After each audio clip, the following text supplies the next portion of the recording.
Sports are fun. I crave the competition, the adrenaline, and the challenge. In high school, I made some of my best friends through football.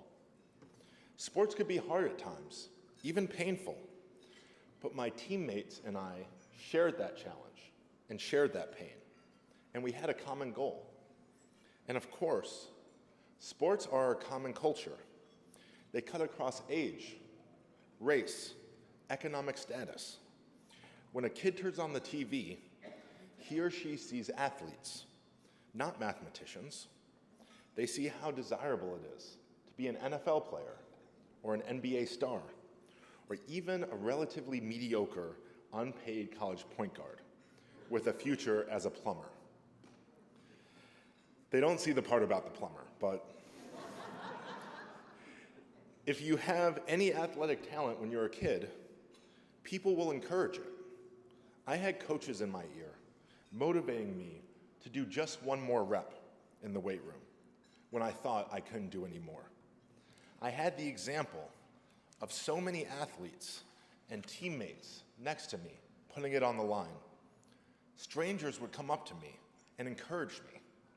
They would literally cheer for me. Strangers. And I'm not talking about my time in the NFL. I'm talking about high school. Needless to say, I didn't have math teachers who were coaxing one more problem out of me. They weren't calling the Princeton math department and telling them to recruit me the way my high school football coach was calling the Alabama football team. I didn't have any public mathematicians to inspire me or for me to want to emulate. I didn't even know what a mathematician did when I was a kid.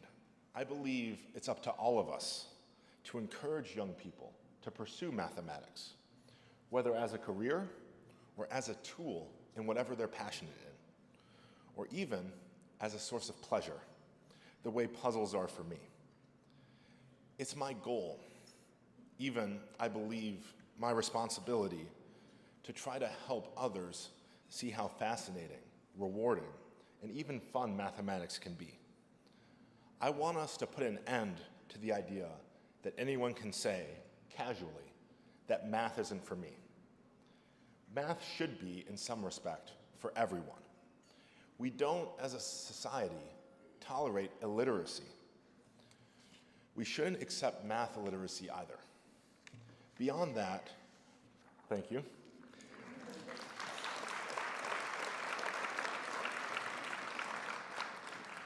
Beyond that, I believe we should identify those who are interested in math, encourage them, and give them opportunities to push themselves and excel, much in the same way people routinely do for young athletes.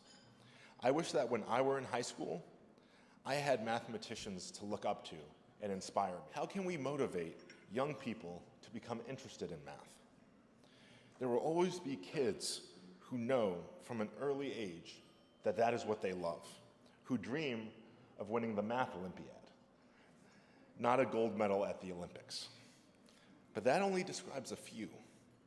I'll bet there are a whole lot more kids, just like me, who weren't even aware of their aptitude and interest, who weren't being challenged, who didn't even know that mathematics is a field that you can do things in. How do we reach them? How do we show them that math isn't just homework, that it isn't just drudgery? The National Museum of Mathematics is an important part of this effort. Their emphasis on interactive exhibitions, collaborative projects, and surprising solutions can instill a sense of wonder and excitement about mathematics.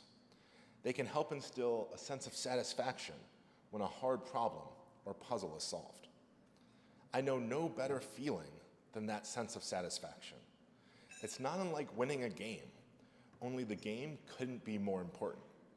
It's the game of determining what holds true. Thank you again to the National Museum of Mathematics, and most importantly, thank you to all of you.